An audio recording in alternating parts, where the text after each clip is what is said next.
Just didn't want any, background information. Oof. Copy a website address.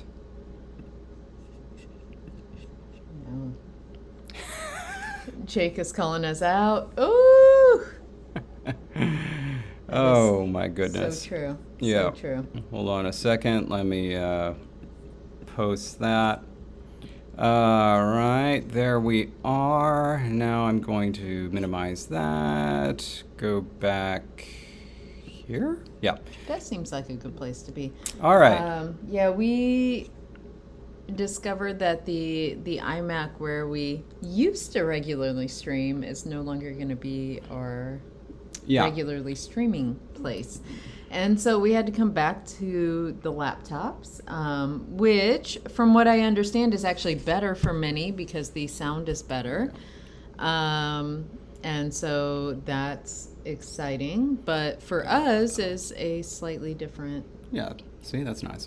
process. Yeah, so, but I know that the last time we streamed, I was pretty, like I was in a huff about it, and I know that cast a pallor over at least the beginning of the stream. This time, I know. This time, at least, we anticipated it.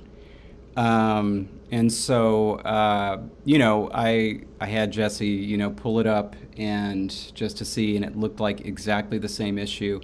And, we've confirmed that this is not an internet issue with us. It really is just Jesse's computer, which, I mean, we did anticipate. Bless its heart. Yeah. It's been beaten for longer than I think we expected it to beat. Yeah, Jesse and I had the same desktop iMac, but hers was slightly newer. Like 4 months. Yeah, and so it was crucial because mine could not update past a certain point, which meant that while we could still stream, evidently, we couldn't both work on a document at the same time and have it update via iCloud, which obviously was paramount. Right. We have to be able to do that. That was why we left the upstairs room. Now it appears we're having this issue with Jesse's computer. Like it really is baffling because it's clear that the symptoms are not emblematic of what the problem is. In other words, it's telling us like, oh, you're just not getting enough bandwidth. There's just not enough internet. There's not enough, we can't possibly stream, but obviously we can. We're doing it right now. So this week we're going to do what we did last week. Ideally, between now and Thursday, we would like to get something that's a bit more permanent. Right now I have my computer angled in such a way so that we're both nicely in our window, but it means I'm going to have to type at an angle. I don't think you actually need that. I did not have my seat close to yours. No, but this looks really good. I'm looking at it. I mean, that's fine, but I feel like if you straighten this out and I just move my seat a little bit here and back, it's going to be the same angle with a less awkward typing situation. How about I just do this? No, don't move. No, but I needed to because my back, I was twisty because, again, we're not sitting straight at the table because that's okay. I just have both of our laptops pulled over and you did that. My knee's in the shot. I hope that, well, there. Present yourself as a professional, David. Yeah, I know. It's very professional. Oof. Professional. Jake and Miles would never do this. No, I know. Gosh. The thing that really I take as a personal failure and really hurts me every day is that the tremendous web series, Let's Have a Booba, is just so much more professional than what we do here. We already know they are. But we can say, though, Patrick, to your comment, even David's family now recognizes that we're officially married. Yeah. And so it took a reception, but here we are. We are now officially married. It will only appear italicized, Bubba, unless you move yourself at the same angle. If we all do this while you type. Mm-hmm. What was that music video? Anyway, by the way, somebody feel free to, in chat, drop a link to Let's Have a Booba so that we can be sure that everybody knows where to find it. Anyway, so between now and Thursday, well, first we are going to have another patron live stream this Saturday. Probably going to be much like this because I don't anticipate we'll have this solved by Saturday. And actually, no, it wasn't Smith Criminal. I was thinking of something else, maybe Twisted Sister. Anyway, and so yeah, patron live stream this Saturday. I'll send the link to patrons.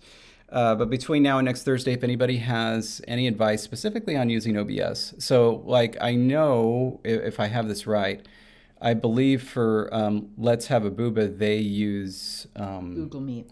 Yeah, and the thing is that is ideal, I think, for two people that are not in the same location. We of course are in the same location, so I don't know. Like I could go upstairs if you want. We could stream from different locations in the house. No, I think we're going to be kind of stuck with OBS, which is totally fine. And so far, we figured out the chat issue. Before, if you recall, there was an issue with having the chat window open. It kept just absolutely freezing, but it didn't do that last time we streamed. Oh, yeah. So I think we need to trust now. it a little bit more and say, you know what, we're just going to use our laptops. Yeah. Because the sound is better from what I hear. People said they were able to, turn their sound to a normal volume. Yeah. Like there are just so many things that would be ideal, though. For example, if we could do the type of camera switching that you see on Zoom in our little box down there, so it just switches between my face and Jesse's, it would also be cool if we could, at will, switch between our screens so that, something could be on Jesse's screen, something could be on my screen, and then we could switch up which screen is up. Just a second, let's... Yeah. Here we go. Let me see. Oh, no, it doesn't give me your... Right, because we're on separate accounts. Thank you, Tabby. Unfortunate. I was going to see if I could take over David's screen for a moment.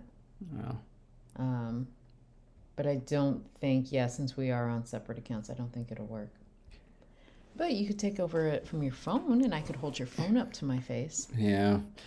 By the way, since we're talking about Let's Have a Booba, let's also talk about the 7 Leaves Sea Foam coffee drink. That you never want. I don't like it. Like, I really, really don't like it. And I want that. I can't add that to your profile name. I already have David No Chicken Peterson. I can't add no 7 Leaves tea coffee foam drink. You could replace it. I need to remember no chicken. And so, yeah. It's, I would not be, it is a coffee adjacent drink, I would describe it. I saw it. It's not a coffee drink. As a coffee drinker, I'm not sure I would have enjoyed it. There is something about both Thai tea and Vietnamese coffee that triggers my uncanny valley reflex for taste. If that makes sense. It's like when you're having like a fruit filling or fruit candy as opposed to the actual fruit. And sometimes it can be quite good, but sometimes it's like, this tastes slightly too artificial for my tastes, and I'm recognizing it, and it squicks me out. That happened to me with rice milk as well. I thought rice milk was going to be my savior, like it was going to replace my use of milk when I was in college. Then at one point I was like, oh, this tastes a little bit like rice Chex. And then that was it. That's all I could taste from that, and I just couldn't drink it after that. And then, Bubba, to clarify, it's not chicken in general that David is opposed to. It's specifically Whataburger's chicken sandwiches. And every time he came to Texas, he would get a burger and then also a chicken sandwich. And every time he was very upset that he invested any time and or energy into the chicken sandwiches. Wasn't worth it. And so he told me it was on me to remember to tell him not to order it at Whataburger when we stopped there. Her place, not so mine. I changed his profile name in my phone, and ever since, it's been David No Chicken Peterson. So that way I remember to tell him when we're at Whataburger, don't order the chicken sandwiches. And I have not forgotten since then. Yeah. Whataburger is pretty good. Yep. Mateus, I'm not sure though you need to go.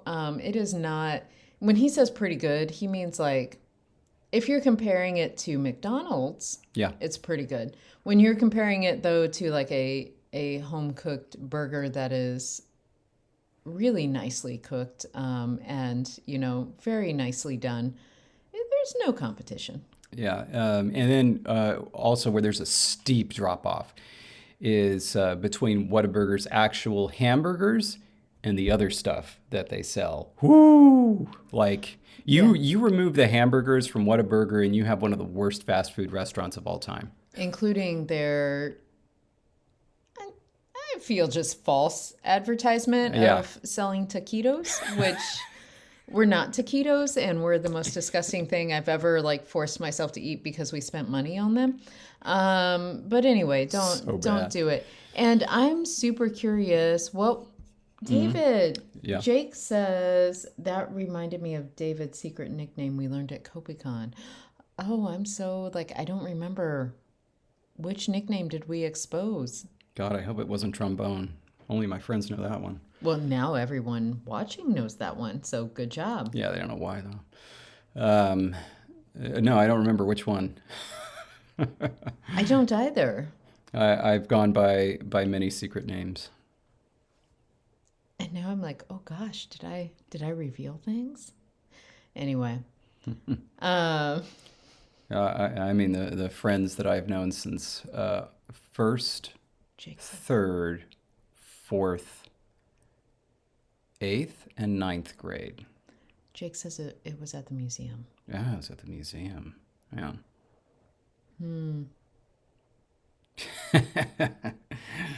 Now, you want to talk to Big Corn? I wish that was my nickname. Jesse has a nickname, a new nickname, by the way. New? Wait, what? Yeah. No, not that I invented, but that our friends invented. We go to trivia. Oh. Jesse's nickname is Hard J. I love it. Don't know why, really. Touche, Arias. Nice. Yeah.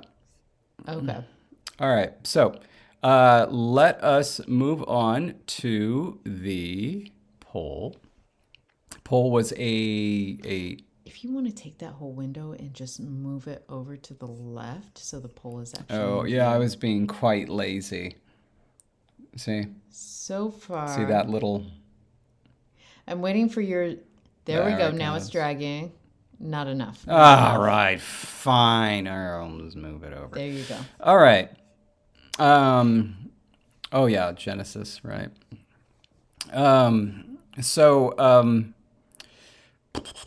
Poll. Not even sure that was enough, but... Oh, for Plymony. There we go. We came up with 2 options for the poll for our language for beavers. By the way, I've put a lot of work recently into coming up with names for Savella, and our first 5 languages almost got them all. Mm-hmm. So if you happen to frequent the shared document that I made, you can see some new names there. Specifically, you've grown a lot of cat names. Yeah, they were the last things that needed to be done. But we decided we were going to have articles, singulative articles, singular and a paucal. Good. That's good. And we were deciding on how they were going to work. They were going to be articles that come after the noun.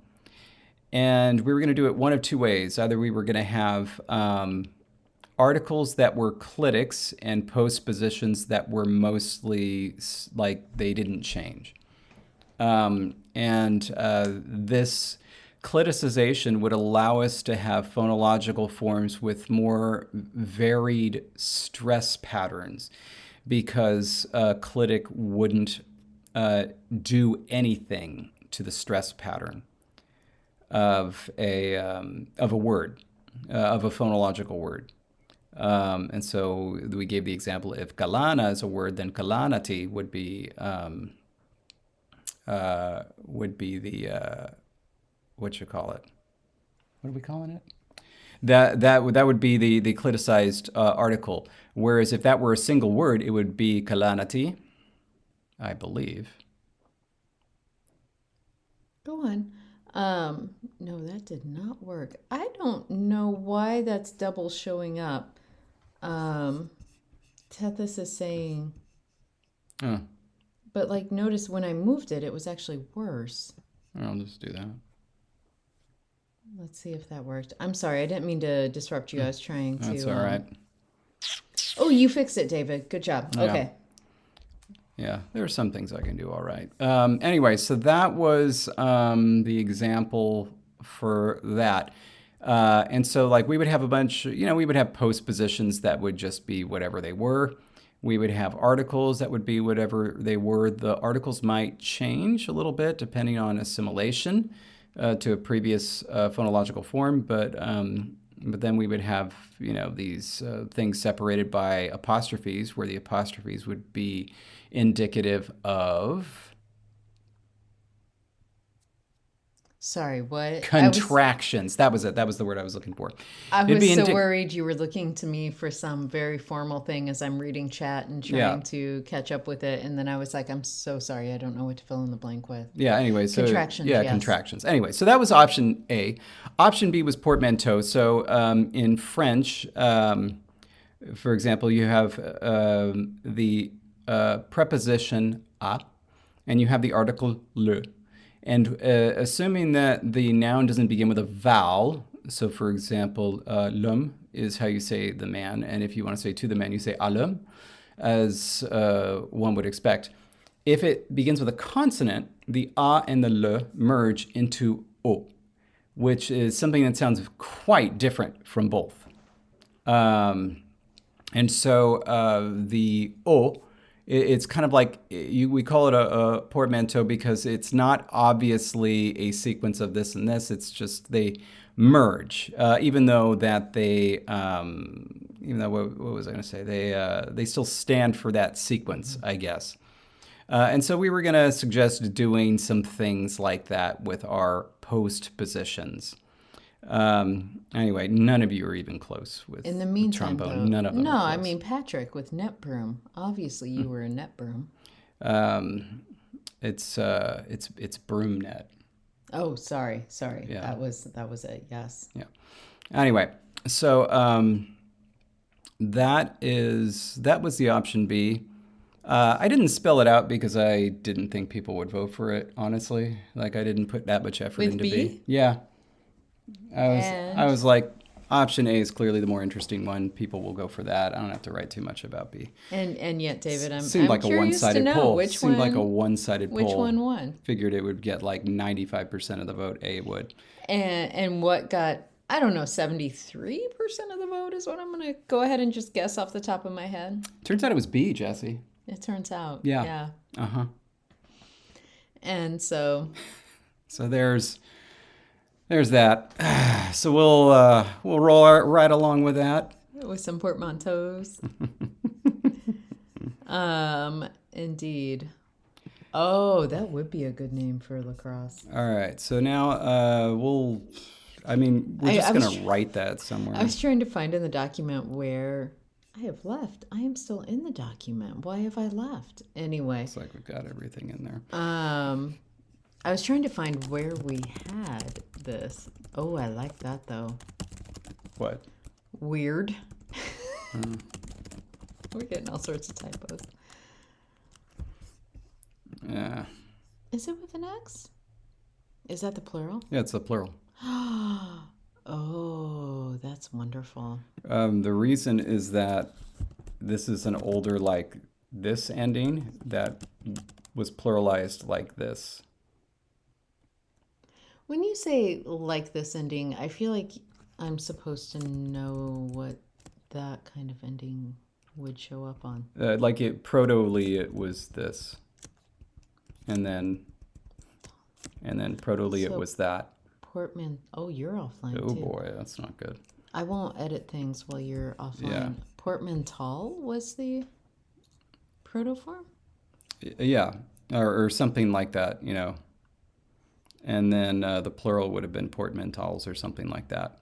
I don't. And then a kind of like AL became AW became AU became O. Oh, well, I mean, I know the OW became O, which was spelled EAU for a lot of reasons. And then it was like this. I don't know what the order is, but it was something like this became. But the X is never actually pronounced, right? Like Became it's like still portmanteau. that or something, and then like that, and then like that, and like that, and then maybe like that. Patrick Nito. Like I don't know, but anytime that you got something that used to end in an L and then it became LS, it's spelled with an X. So Tethys is saying manto is inherited from Latin mantellum, cognate with mantle. Yeah. Okay. And then Arias has a trombone to uwu. That's pretty good. But yeah, like, and then of course the Latin endings would have been lost first at an earlier stage. Oh, and I think Tethys has provided a link for people who are interested. Yeah, right on. We have absolutely no explanation for why we're offline here, but that's we're still streaming, so it has it's a pages issue, not an internet issue, and that's fine. What it means is I am not going to touch the language document. This is an incredibly... I'm not going to attempt to do things that will mess up which copy is the newer one. This is an incredibly efficient way to collaborate. So, you know, I think it's the spirit of American collaboration. David, let's work together so that I can do what I want. David, it's far more efficient than when it used to do this when I was in Texas and you were in California and I couldn't touch the document and I was not beside you. Right now, if I want to take over your document, I just do this. Boy, howdy yeehaw. There you go. Right on. We're good. Okay. It is a very efficient collaboration. It's just that I need to take over your keyboard. Yeah. So what we need to do now then is we need to actually create those articles with an eye to thinking about how they are going to potentially merge with perhaps a smaller set of postpositions. You know, fun fact, the conlang year is right now in that state of nominal inflections where it's like I keep saying things like, hey, if these are going to fuse with other things, you need to keep an open mind to that. Yeah. But like after this week, we're going to be at the stage where it's like, hey, create more adpositions. But it's really difficult when it's like you don't know how to give advice when some people may be doing that and some people may not be doing that and some people may not be doing any inflections at all. But anyway, yeah, this is a very difficult area to just conceptually say this is how it's going to be.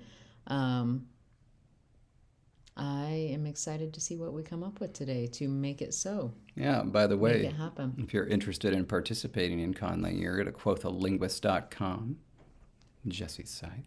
It is never too late, and I'm going to go ahead and admit it. I'm a slightly wee bit behind on my Nissalang, but I'll catch up. Mm-hmm. I've done a lot more than I've posted. I just am also a wee bit behind from both. It's pretty good. It's my job to do this. Arias, really, yeah. We count on you to provide us with the uwus. All right, so let's check text messages. David's on his phone during the live stream. Yeah. I mean, what better live streaming can you get than I'm going to check my phone? Did you do Wordle today? No, I didn't. I got it. That was pretty good. I also got connections, no mistakes. I'm just going to point that out. I was very proud of that. Look at what it's doing.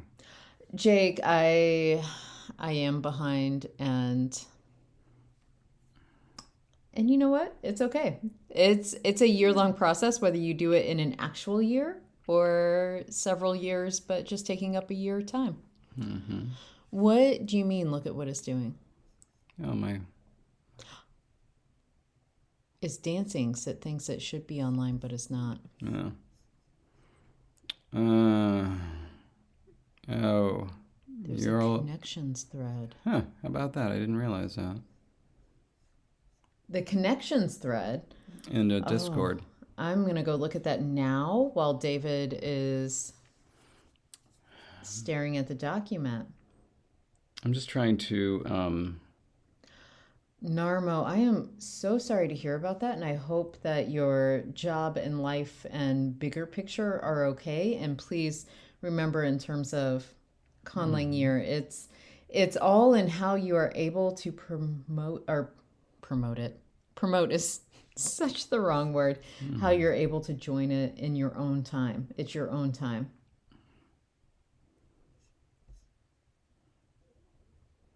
Okay, so we are having a partitive. Oh, you mean New York Times connections thread. Gotcha. Oh, that's amazing.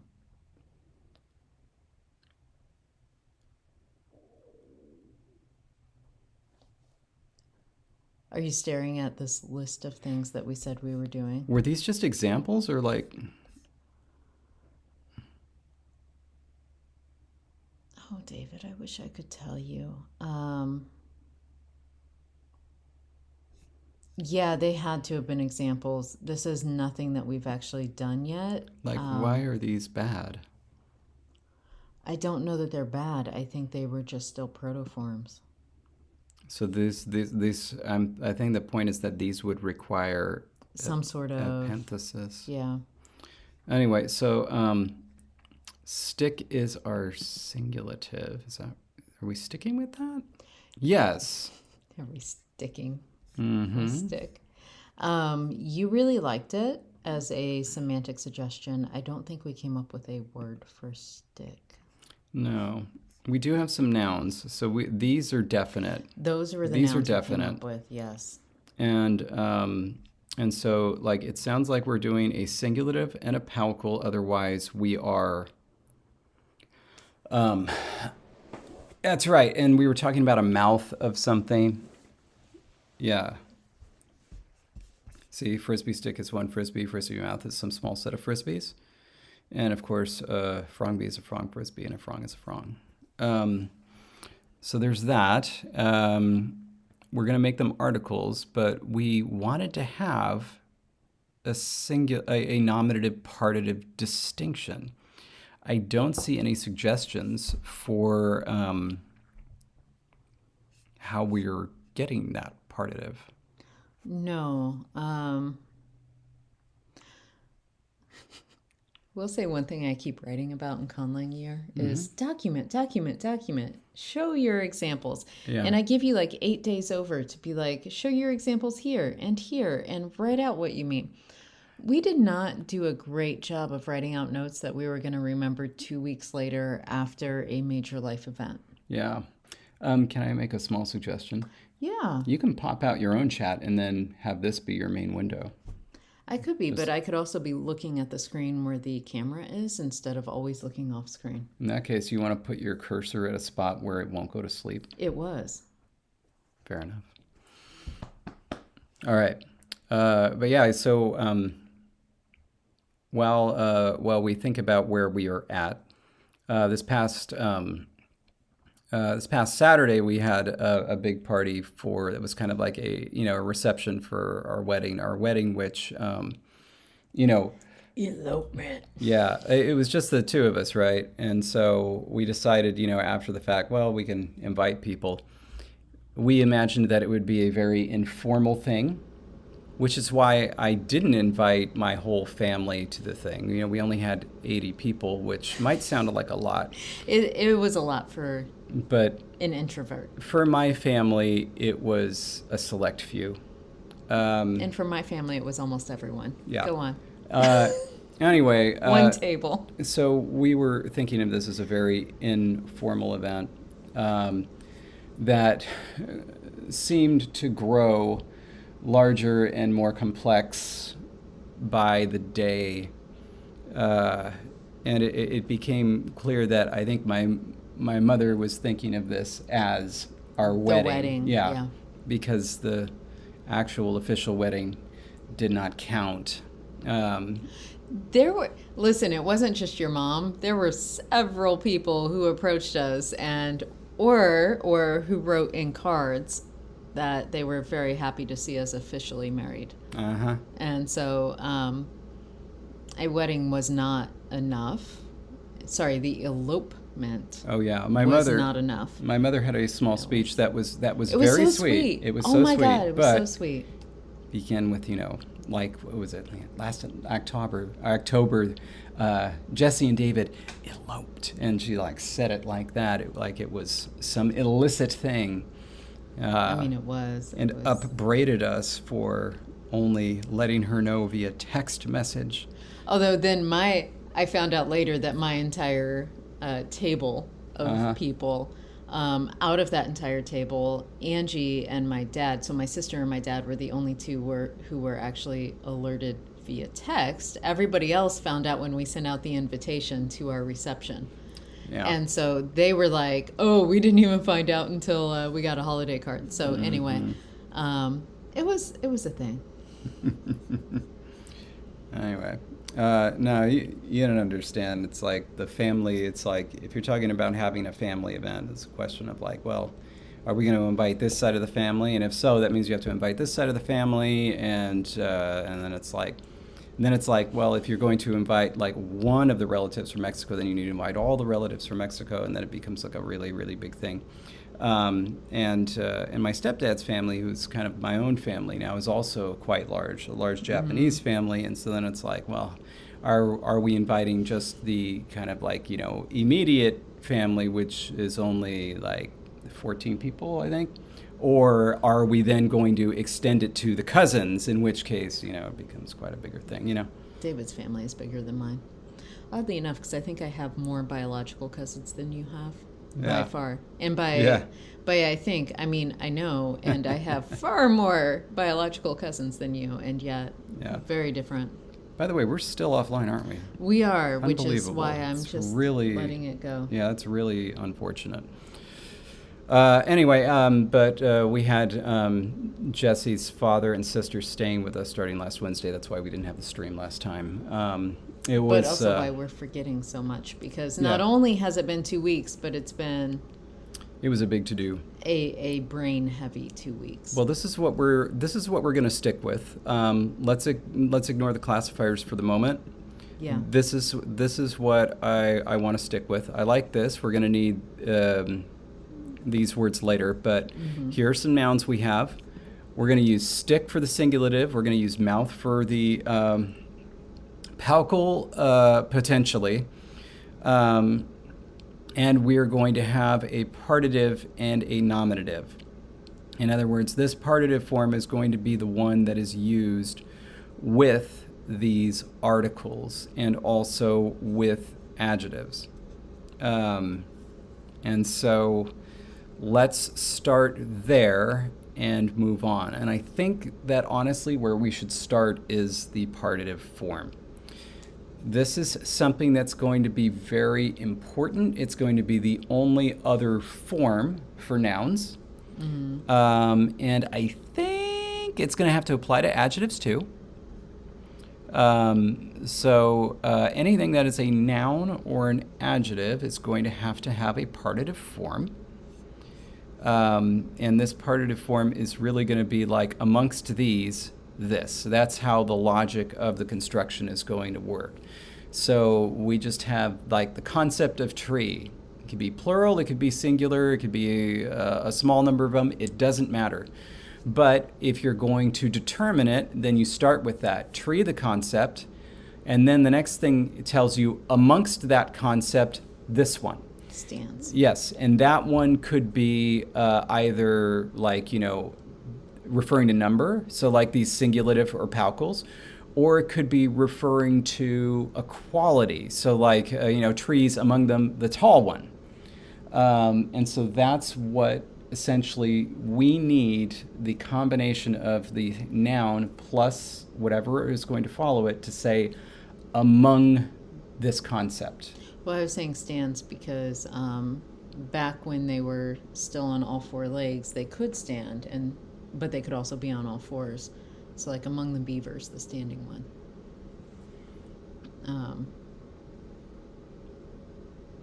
We could also say That would be a great name for them as a people and perhaps the nation. the standing ones. Yeah. Mm. So it may not be the partitive, but it may be something bigger. Here, I want to write that because I think that's really good.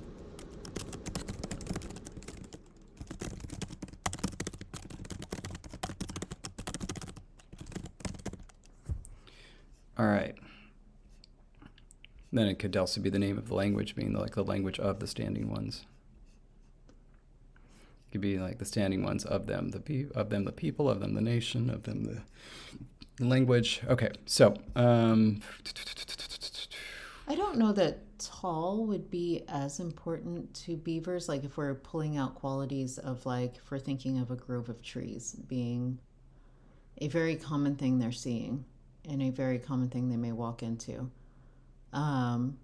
Being sturdy, being strong, being because like you would think they wouldn't necessarily care about how tall it is, but they would care as they bite into the wood to make the dam. They would care about how strong the tree is, how sturdy, big, large, like in the sense of like the tree trunk. this is what we should do, by the way. We should be brainstorming. So let me write some of these things down. McCain is saying from or out of, suggesting nest. So I'm going to start here. Partitive brainstorm. Okay, so nest. Ooh, girthy. Out of. Yeah.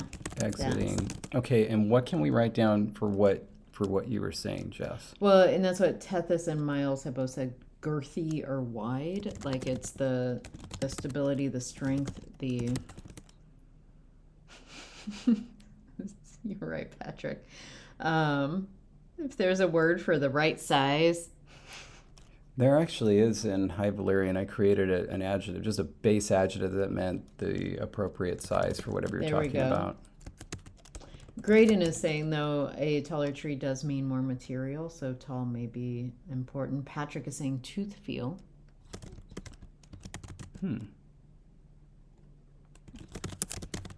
And yeah, soft horses hardwood is totally a real thing. So I don't know which ones beavers would prefer, because the hardwood I think would make better dam building materials. The softwood would be easier to bite into, but like I'm not sure if it's a preference. I think they would think that both have their uses, and so it makes sense to distinguish them regularly. Now we need something for, let's see, like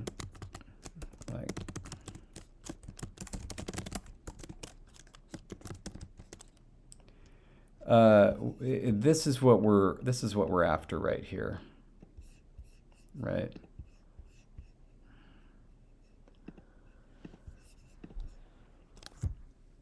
You mean like that should be where our brainstorm is? Yes. The among them. Okay. Yeah. Inside, within. Inside, within, that's good. Choose. I was thinking, like, or select. Could be the bitten one. Bite. Yeah, that's good. Also the carried one, because they carry a lot of things. Something that sticks out. That's good. Yeah, like, or something that sticks or stands out quite literally. I was trying to think what type of real thing that might be. Branches, yeah.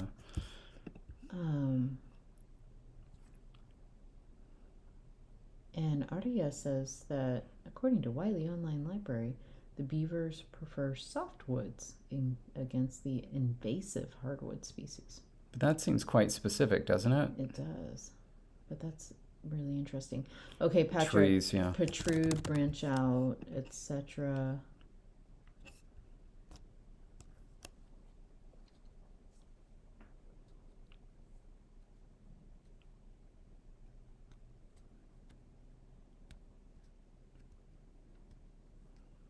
So if you're thinking among them in the sense of a group, if you're among them, you could hide.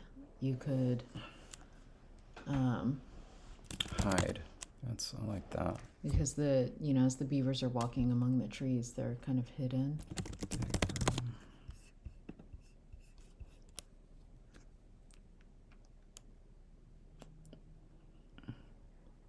I know we've used it a lot, but if you're among them, you could be shade or shadow.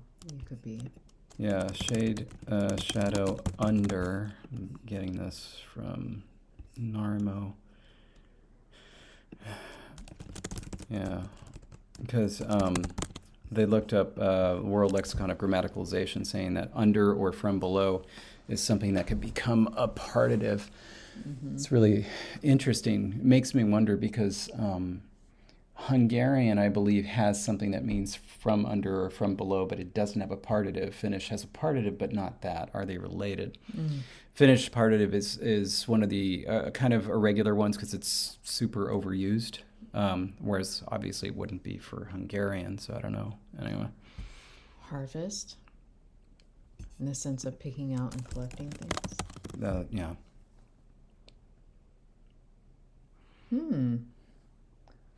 Jake says, just very interestingly, conifer growth decreases around beaver populations, but other vegetation types do well around them. Does that mean they eat them all and then they don't regrow? That's really interesting. Or they keep going after it. Child is, and I know in... yeah, of course. We did... in Tpatla. Yeah, Tpatla. We had, I think, child specifically. Mm-hmm. Yeah.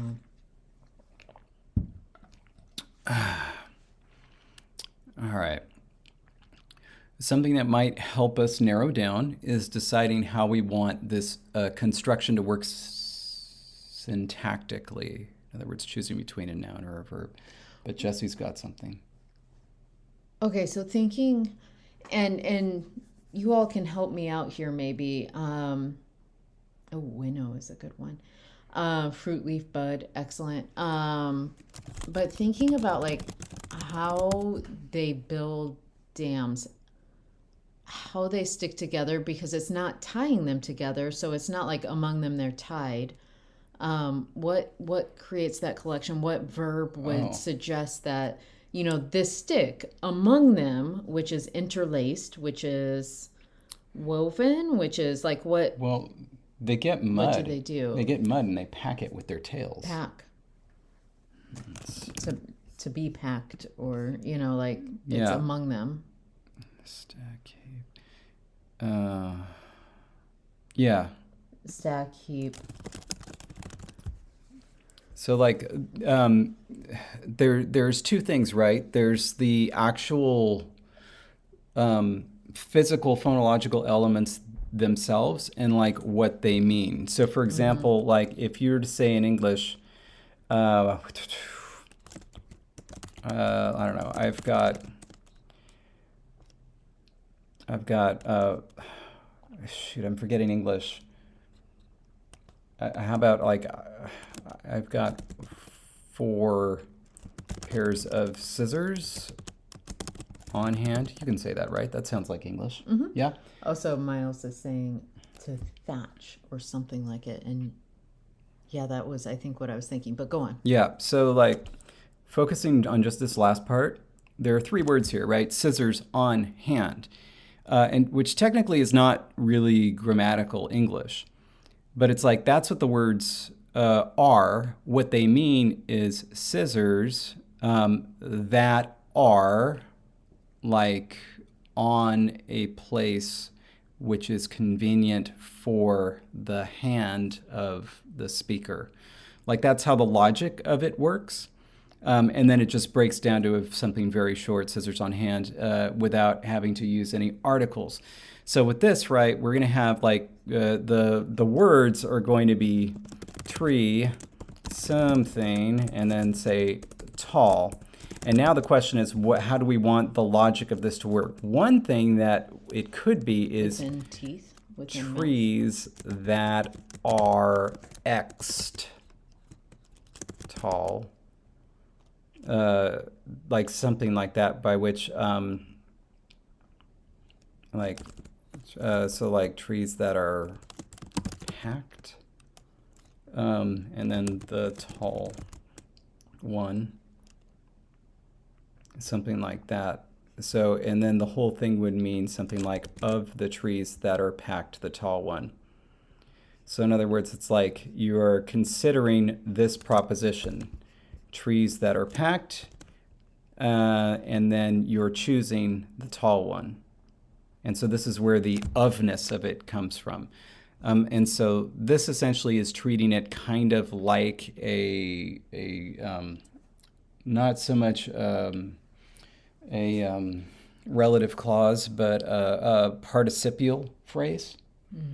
And that, and so like obviously before participles existed, but essentially you're taking a verb and saying that there's the participial notion of it, and that makes this thing a unit, and then you get the real one. In other words, this is background information, this is the real thing. That's one syntactic option, which would push us towards a verb. If it pushed us towards a verb, though, would it be better to be in a more active sense, or this one is very much a passive sense where it's got that are packed instead of, trees that pack? Is there a way that would make more sense in the current vision of the grammar that we should be active or passive? Trees that protrude. Right. Or that intertwine. I see what you're saying. Versus, because otherwise I think we need to potentially figure out how those participles are going to work if we go passive. But the idea is that at this early stage it's going to be kind of like pre-morphology, and so it's just going to be, that's the interpretation of what happens if a verb is used in this position and the whole thing is used as a modifier. They also do like trees coming out of the tall one. And so this one, essentially, the tall one is kind of like the subject of this. That is... a number I don't recognize. I think it's a number I recognize, and I should be getting it, but I can't. Do you want to go get it while I... No, we'll see what they have to say. Anyway. Can't you do that, see the transcribed voicemail thing? We'll see if they leave one.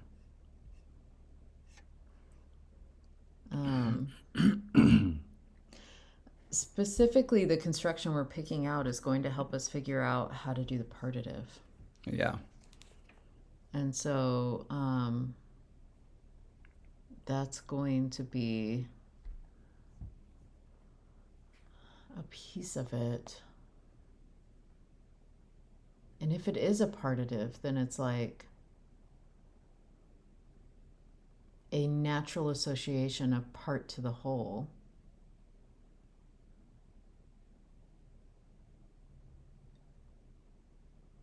In which case it could be like something like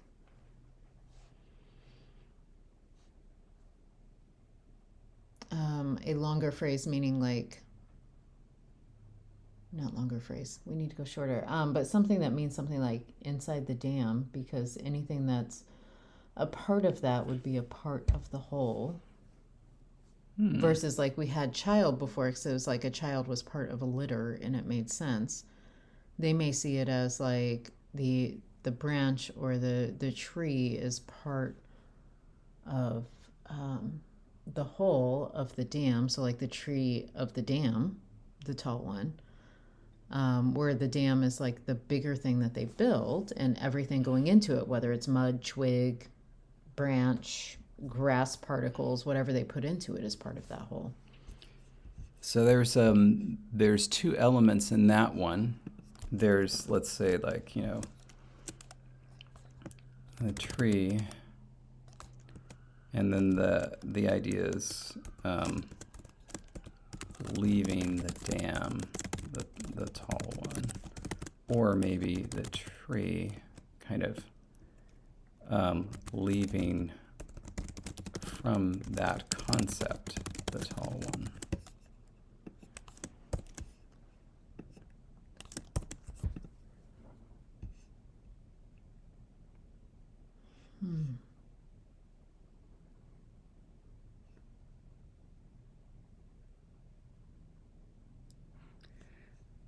This one essentially treats this like a variable. This one I feel like you might need both there. Could be a longer thing. Nice, Patrick.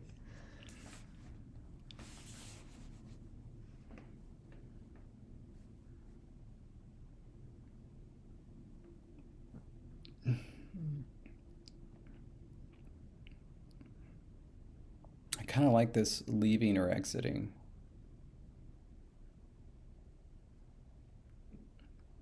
Or standing up from, among. To break free.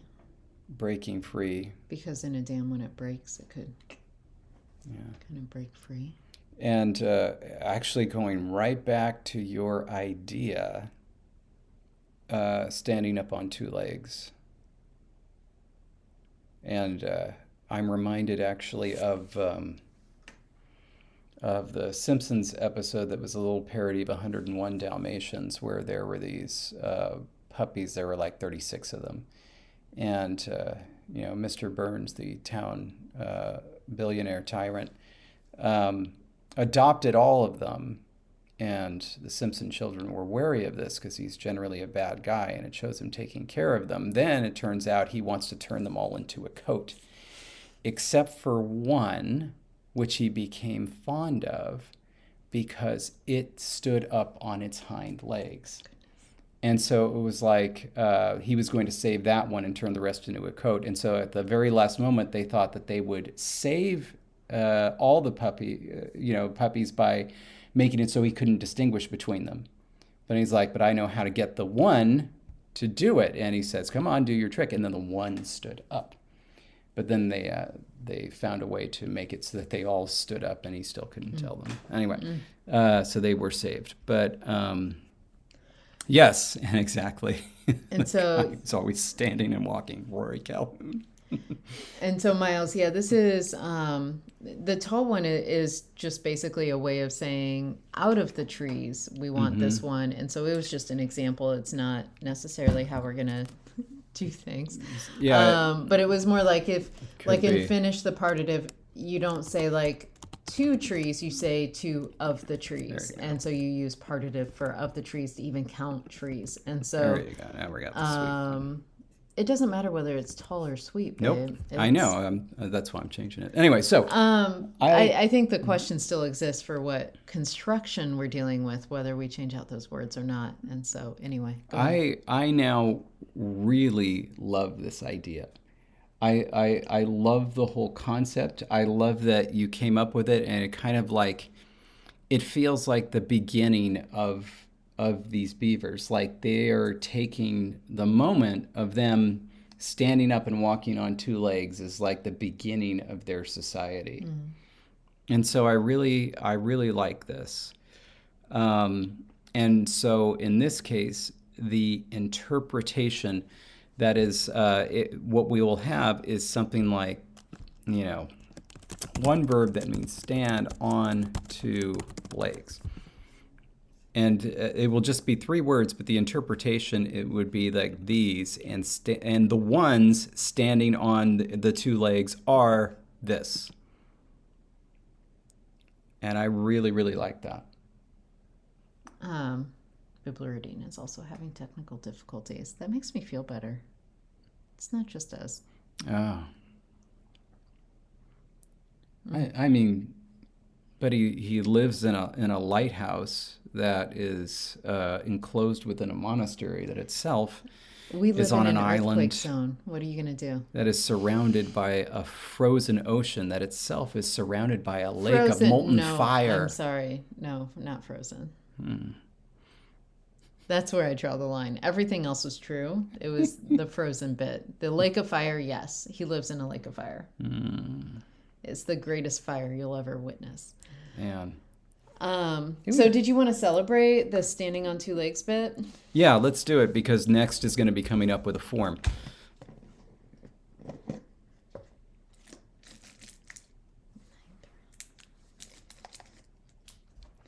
All right, here we go.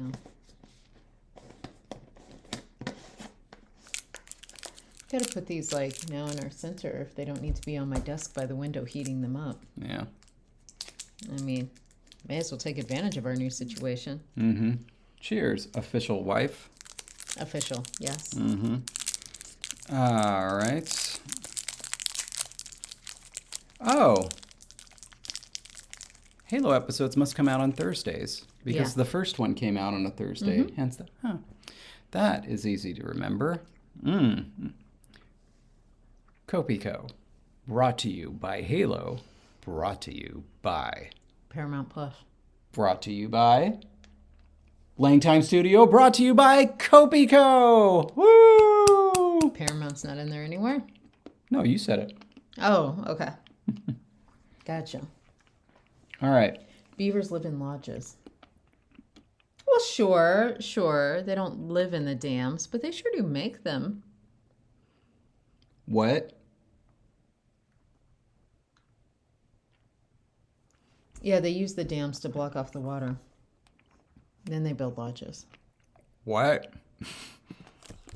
Hold on. The dam is the structure that blocks the water. It's very important, though, because if they don't have a dam, they don't have a lodge. Well, we don't.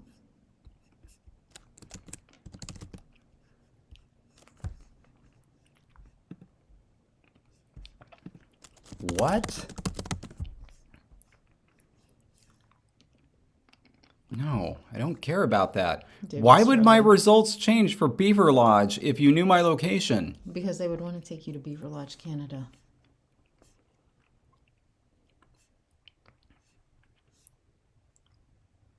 This is what I'm familiar with. Are you saying that these are different from dams? They can be. It depends on the structure. Some of them are more round like that. Some of them are a little bit flatter, and then they go in a much larger space underneath. And so it kind of depends. But I mean, the dam is the structure that creates the ability for them to create a lodge. Hold on. What is the thing that Tethys is linking to?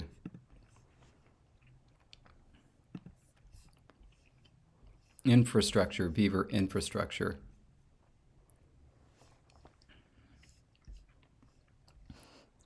As Jared is pointing out, they can sometimes live in an upper layer of a dam, much like we were seeing, kind of like a penthouse. I like that. But yeah, this is like, it's just the internal structure, really, from my understanding. Where from the outside we see the dam, but they do call them lodges from the inside because they're built with some different construction, I think.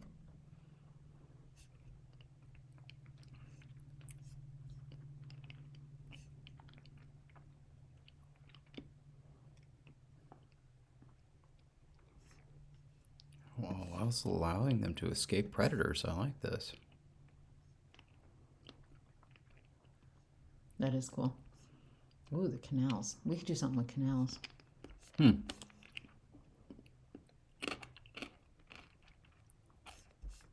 look at him eating lily pads. That's cute. All right. Thank you. All right. Okay. All right. Oh, right. So this was what I initially wanted to do. Yeah. Jared is saying it actually depends on the strength of the water, whether they have a separate part of it that's the actual lodge, or whether they live inside what is the dam structure that we see. Okay. Now I wanted to show you tundra nennets, but I don't think I'm necessarily going to find what I want to find. Mateus, I'm the opposite. I've actually seen all of Twin Peaks, but I'm not sure I've seen Twin Peaks.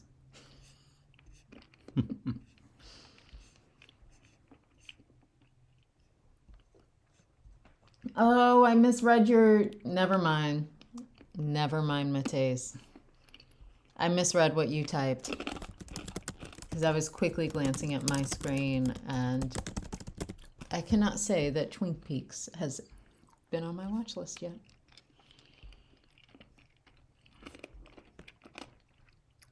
Is this going to get me what I want? Oh, it sure is. You find what you need? An entire grammar of tundra minutes. So entire the pink bar froze halfway through. It's coming. It's really thinking. Don't kill the stream while we're trying to go here. Hey, Karis. Well, Miles, I would assume anything with that name would not necessarily be safe for work. I've never even heard of it, so I don't even know. What are you talking about? The Twin Peak. Oh, I've never... So, like, I don't even know if that's, like... Unless it's, like, you have to go to a certain website to see it. Like, don't know. Oh, Karis could send us a PDF. It'd probably come through faster than this seems to be coming. It's kind of embarrassing. Like, so you're looking at a gray screen. David's doing great. We're it's doing come great, to the but point. We're still streaming. Like, it's come to the point where, like, it's recognized, yes, this is a PDF, and I'm giving it to you, but it's not downloading. I would have expected it to hang up before this point if there was going to be an issue. So what I wanted to talk about with Tundra Ninets is Tundra Ninets has... I was seeing if that Discord notification was Tethys sending us the PDF. University of Helsinki. This is... And if it was, I was going to go to it. This might be more helpful. Not Tethys, Karis. Karis sending us. Sorry, wrong name.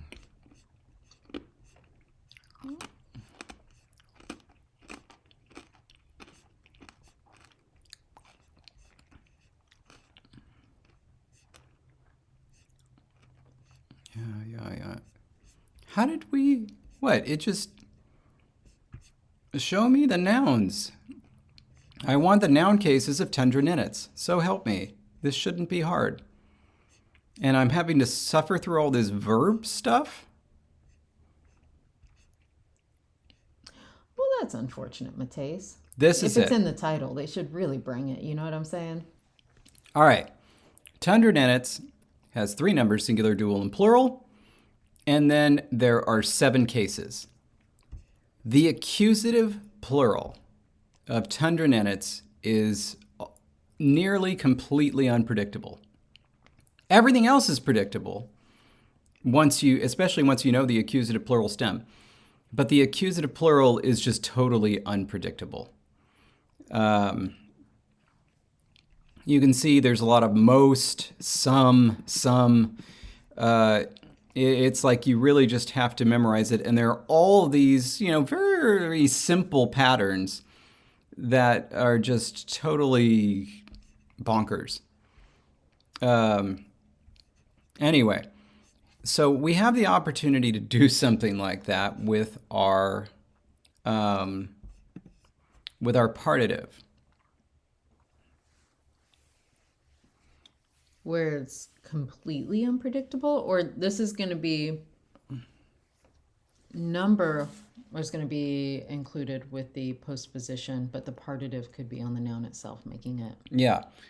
In other words, we need to make it worth our while that we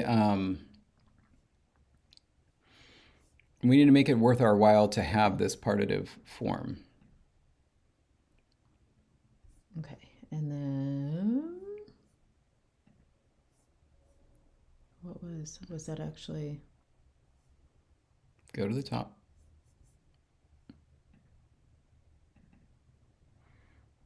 So here we go. Are we looking for nouns? Was that? Well, but they're not going to be able to see it anyway because it's on your screen. No, but if I could take a screenshot and send it to you or something.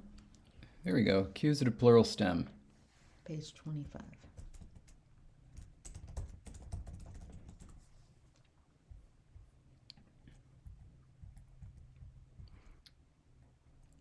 Why? Page 25 is where the whole section was. Secondary stems. Secondary stems are derived from primary stems. The secondary stem of nouns is the oblique stem that appears in the accusative plural and serves as the base of further inflection in certain forms. It's formed by suffixation or modification of the final vowel of the nominal primary stem. It appears uninflected in the accusative plurals and inflected in some other forms, such as the possessive plural nominative, blah, blah, blah. Consonant final stems add o or ye to the primary stem in the accusative plural. For some vowel final stems, the accusative plural coincides with the primary stem. These are mostly monosyllabic nouns. In other vowel final stems, various modifications of the stem final vowels are observed. The most important changes of the stem final vowels can be summarized as follows. A becomes O if it's monosyllabic. I or E becomes long E if it's monosyllabic. Ya becomes Yi if it's monosyllabic. Schwa becomes O or Ye. A becomes Schwa or E or Yi. Ya becomes Schwa or A or Yi.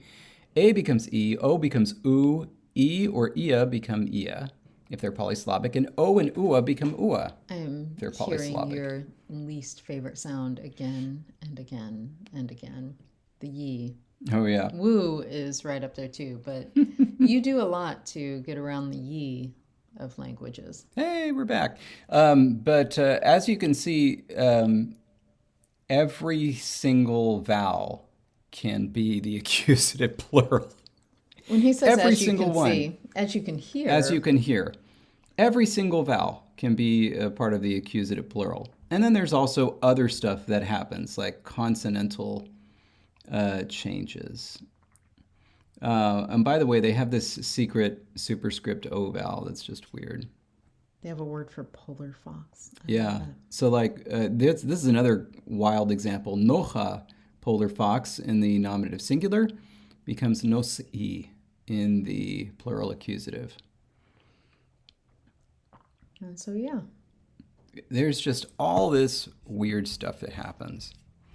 Anyway. And that was a big thanks to Karis for, now I got to get back to where we were. Where are we? Where am I? There we go. Big thanks to Karis for putting that in the Beaver channel on Discord. There is a whole PDF now of that. So basically, I think that we can figure out what this verb for standing on two legs must be in order to cause the most mischief based on the sound changes we have and the stress patterns. So I think that we need to start there. So. And also a big hello to Blue Jay, who is joining us as a longtime watcher and first time live. Oh. So hello, Blue Jay. Hey, Blue Jay. Oh, we do have a good aviary going because we do have Magpie, we've got Blue Jay, and then Mateus, let's be honest, you're really owl in our hearts. Mm-hmm. You will always be the best owl. Yeah. I was thinking of doing a joke with Blue Jay Way, the Beatles song, but first thing I thought of was, of course, the chorus was, please don't be long, but we would like you to be long. Please be long. Okay, so we have things that can end in a consonant, things that can end in a vowel, things that can end in two vowels. Mm-hmm. All right? And now for stress, we have things that before the suffix is added can be... is there ever a situation where a word final long vowel will be shortened? I don't think that there is. Oh, I do not remember our changes enough. I don't think it's possible.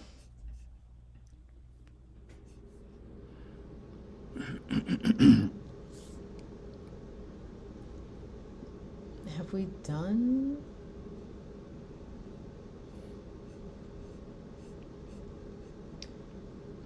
If it's word final and not stressed, it would get shortened? Yeah, and I don't think it could be word final and not stressed. This is Ingala. I totally opened this one, and I guess it didn't work. Okay. Okay.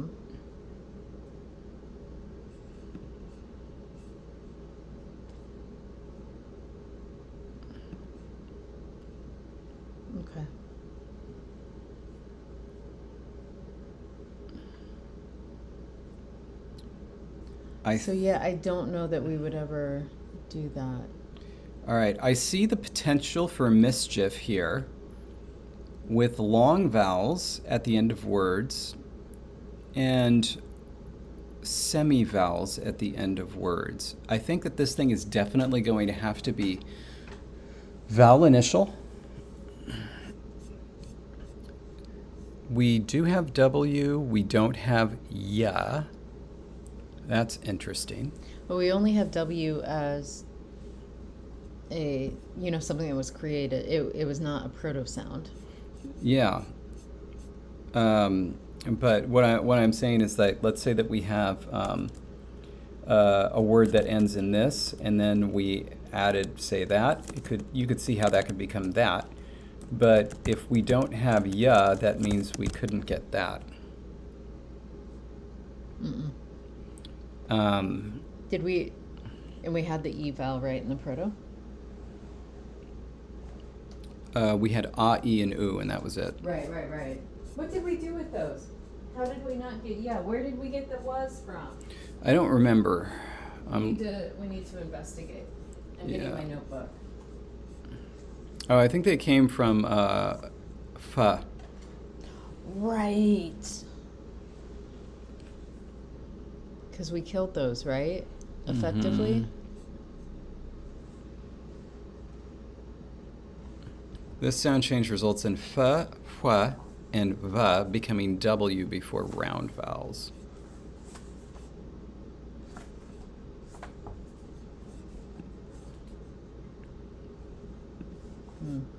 Okay, so while you're talking about the unpredictabilities, the reason we're bringing up the fact that these can end in a consonant vowel, two vowels, is that we need something that will work well with all, or that will not work well with all three, thereby creating the irregulars. Yeah, and I'm thinking that we may want to play with this old verb for leave being u-va, as in beta. So, uv. Yeah, I think. I'm going to pull up Lexergy here. Make sure you get on the right one. Oh, it was there. Let me see what just happens to that. So that just becomes uv. Okay, it's interesting. Let's see what happens with this. Just comes oof. It does. Okay.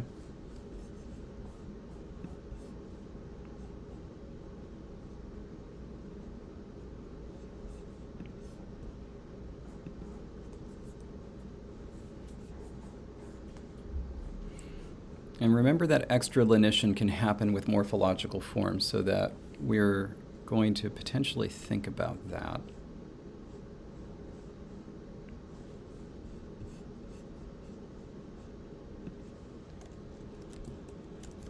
Where did the extra lenition come from?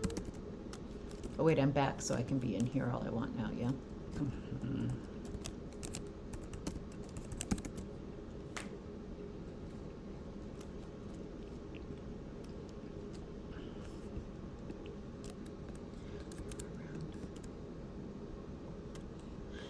So the V stuck around as long as it was not before.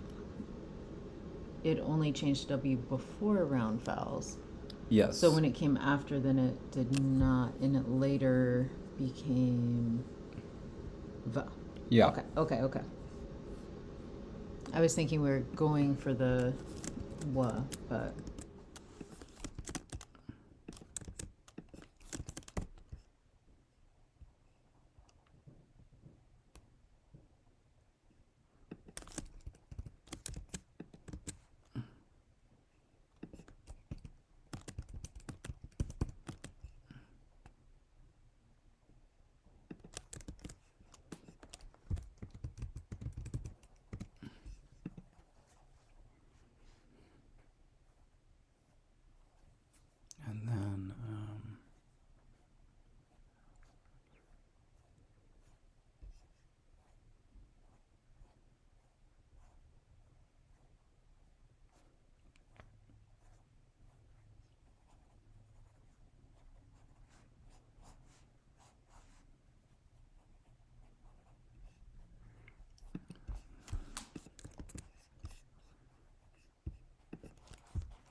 And then, David, in the meantime, here.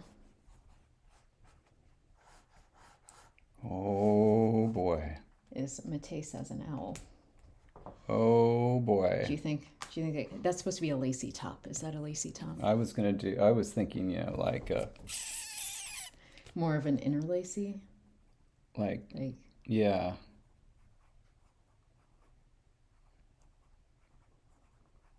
Kind of a mesh. Yes, that's the word I was looking for. Yeah. Okay, there we go.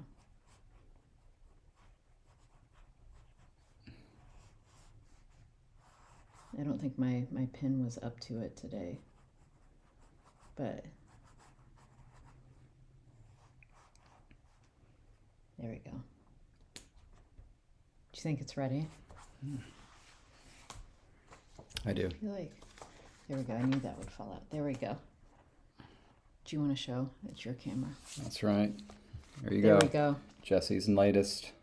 I'll have to draw a better one for Matisse, but that's my sketch. That's my initial sketch. So delayed. I just want to see if it's in frame. Oh my God, we're frozen according to that one, I think. Oh my. There we go. I think it's in frame. Yeah. All right. There we go. Good. There we go. Yeah.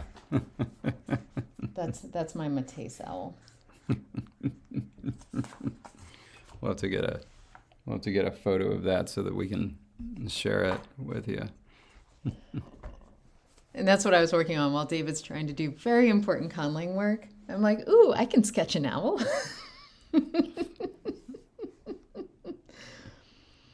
No, I swear we were frozen from our end. As we were looking at my feedback on the YouTube little box here, we were kind of frozen.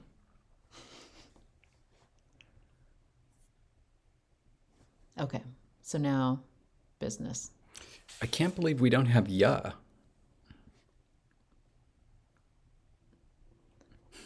Do you feel like...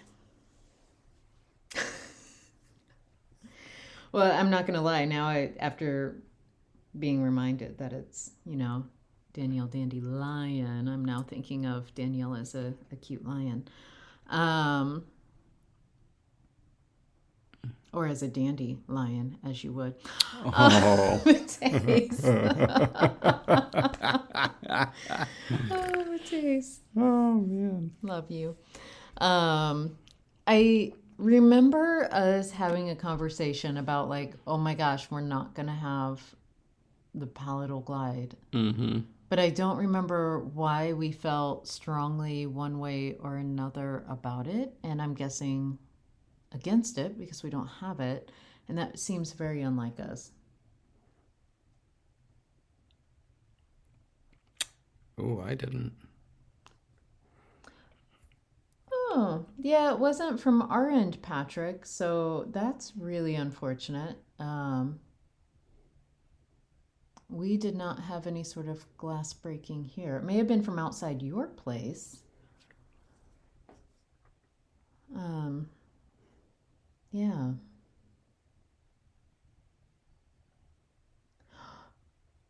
Okay. It haunts you, so I won't ask Jake. Just know I'm curious, but I will not ask because it haunts you.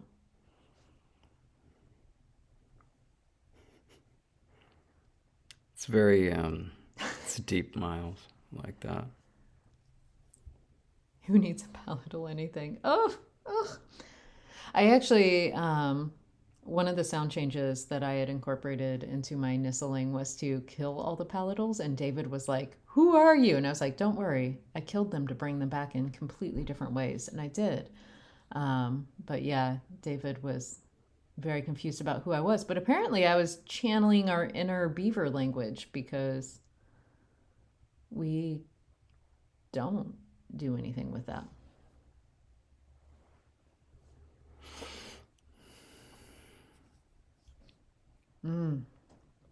Artias is a stingray. I like it. I'm a turtle, in case no one knows.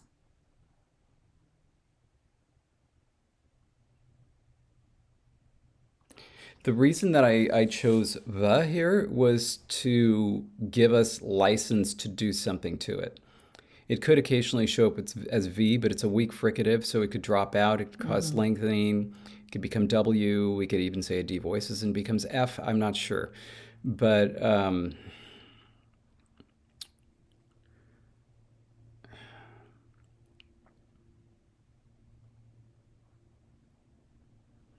in situations like these, would it be that the V is the only thing that shows up when a double vowel precedes it? The U drops out, the V is the only thing that can appear. it could be. Like, And then like the U shows up after, say, a consonant. I don't know what to do. So like toku could become toku. I don't know what to do with the single vowel endings, but we could get some like tolau becoming tolo or something like that. yeah.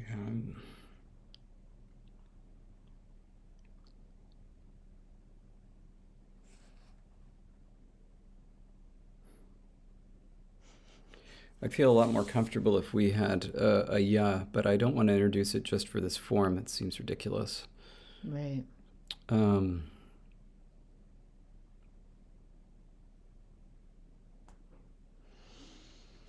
Is this leading up to something that we could formalize as something our patrons could vote on this week?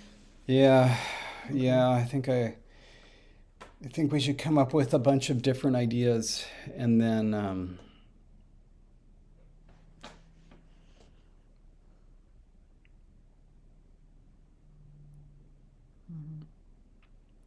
do it. Now, we had said in this language, at least in the proto forms, I don't know what we're thinking about for phonologically reduced forms as they move forward. But proto forms, it can either be a consonant or a diphthong. It cannot be both in terms of diphthong plus coda, right? Yes. However, in a phonologically reduced form, that could end up being the case that you could get a coda with a diphthong, maybe. If it's like over time erosion versus like this is a protoform that's allowed. Yes, maybe. Yeah, that's one. That's one avenue we could explore. We may have to choose a different consonant. And Miles is asking if there could be some sort of vowel hierarchy.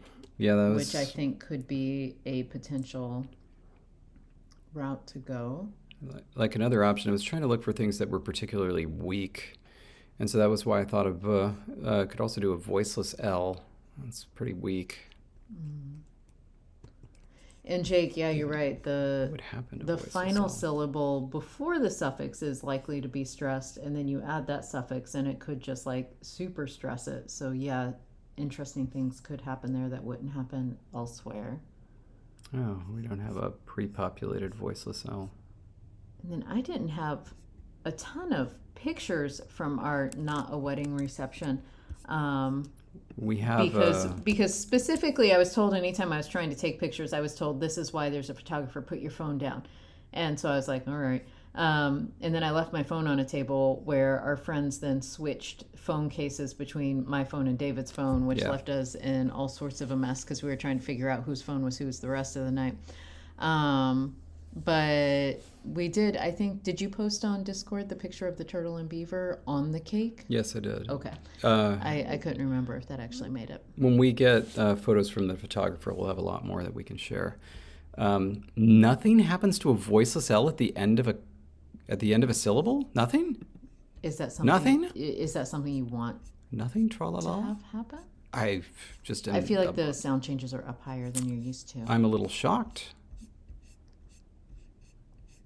We did only introduce a short round of sound changes, and we shocked everyone when we said, let's go on to grammar. So, like, that's not to say we're done necessarily.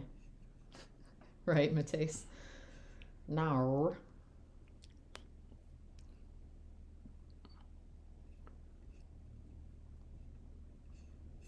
I think this could be our answer.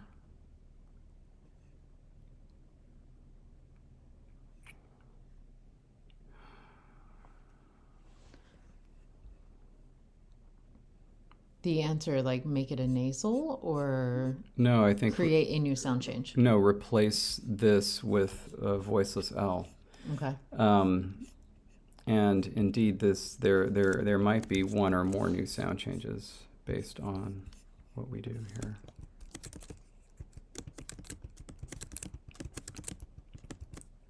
But yeah, this form is going to solve every problem we've ever had.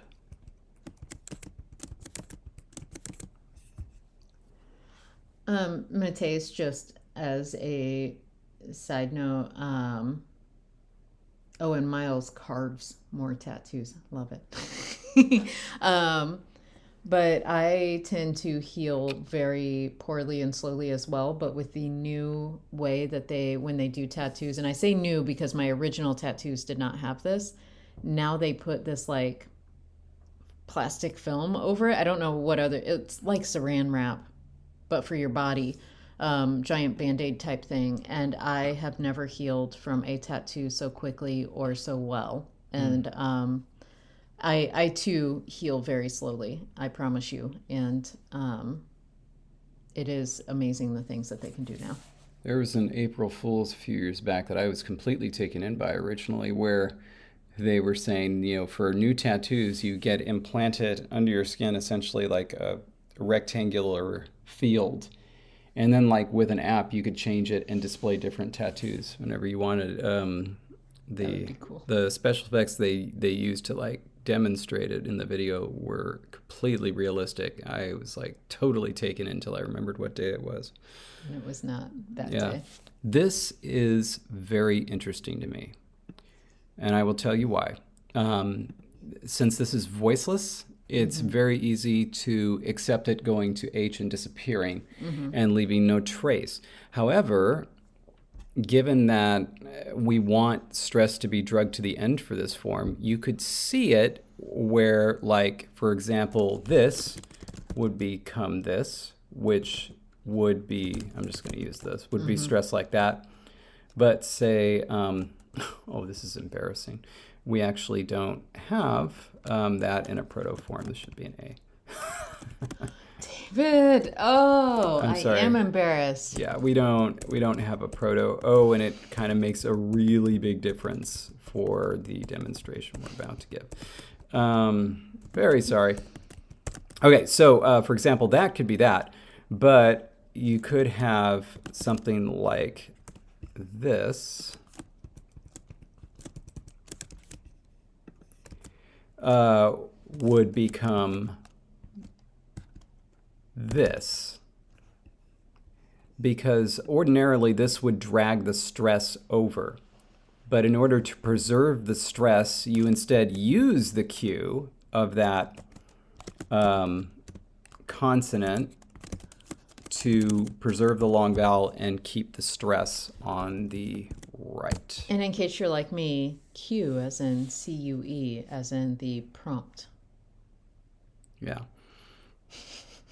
So that is potentially really cool. We could also have a liaison type thing where the L is reintroduced voiced in between vowels. We have a separate sound change that voices voiceless L to voiced in between voiced things. And so you could imagine that the only time it would ever show up would be between vowels. And would we have anything after this, though, or would it be triggered even by a closely related add position that's not quite a clitic, but is close enough to it that it could? I would say it would be with anything. So not anything, but it would be with anything that it forms a unit with. So adjectives and articles. And so it would show up if there's a phrasal unit working with it that starts with a vowel. Yeah. Okay. But only for certain ones. So like not for this one. Because then, well, I guess this is going to be part of what we figure out and present in the poll.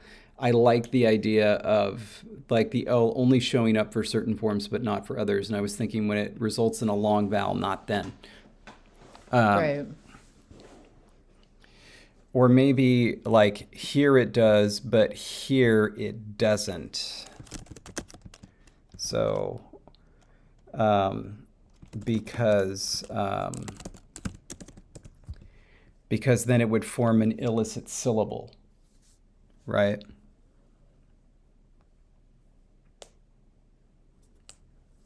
So I'm going to write this note to myself, plus liaison.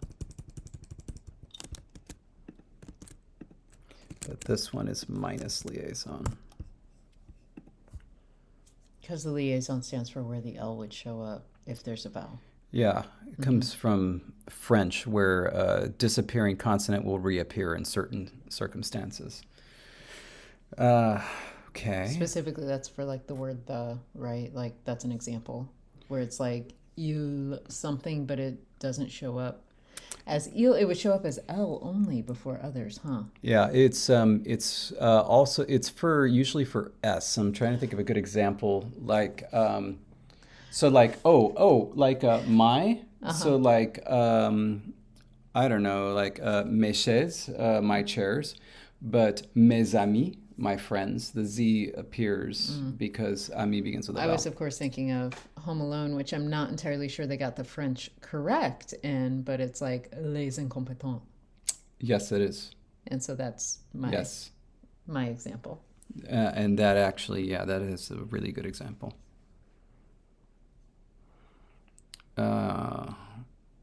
Les oiseaux. Yeah. Ooh, nice.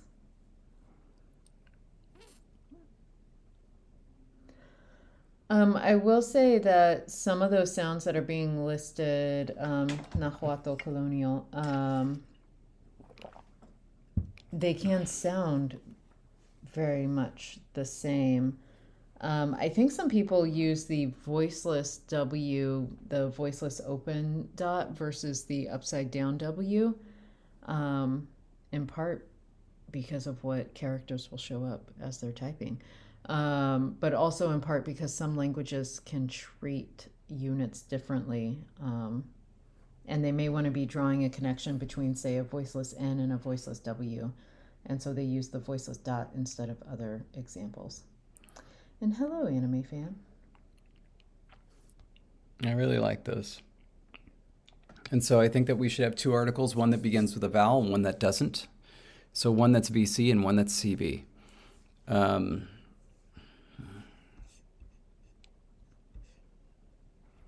And I also think that, and I can't remember if it was you or viewers or both of you who suggested that we couldn't use stick and mouth because they're different sides of the same metaphor. We did not.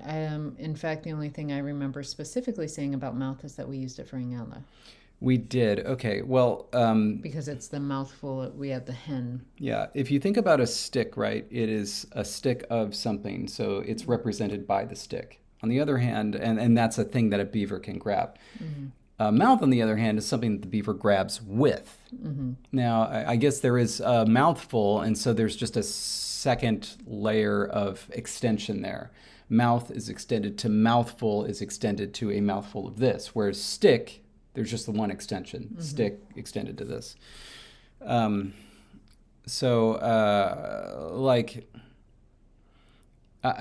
guess it makes sense for beavers to have a basic word for like little bundle, right, that can be grabbed with the mouth. That doesn't necessarily have to be extended from mouth, yeah? A bundle, yeah. Yeah.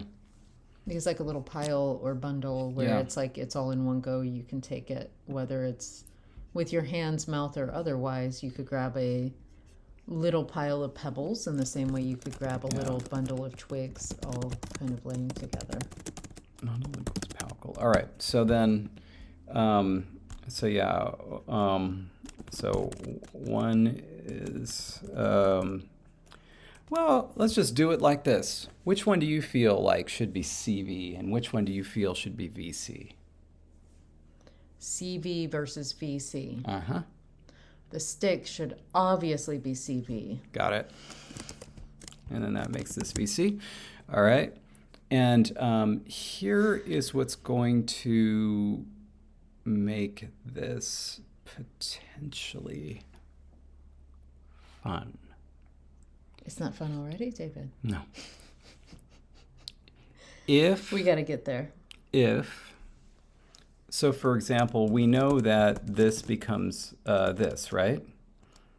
Have I got that right? Y is in the vowel, yes, not the... Yeah. Let me make sure I've got that right. I believe that's right. Yes. An eyelash jumped into my eye Mm-hmm. at this very moment, and it's causing issues. But glad to hear that other people, Matei specifically, agrees with my assessment of syllable structures for these. We could aggressively say that this, just because it's morphology, becomes this instead of IV, and that this becomes Y. Fascinating. And then, if it starts combining with other things, if we have postpositions that begin with a consonant, we'll have very standard combinations. So like if we had, I don't know, da, then it would become ida, like that. But if we had others that began like that, we could suddenly have Eva. Yeah. Right. And Jake and Miles, that makes me happy. It's the Phaeton and Phaeton. Yeah. And those would be specifically, goodness gracious. And in fact, this could drop out. This would specifically be for, not necessarily for noun forms, but for the postposition, because they're going together with the singulative marking. Yeah, for these portmanteaux that we yes, that we settled on. Because it would potentially come before whatever postposition it is. Yeah. Okay.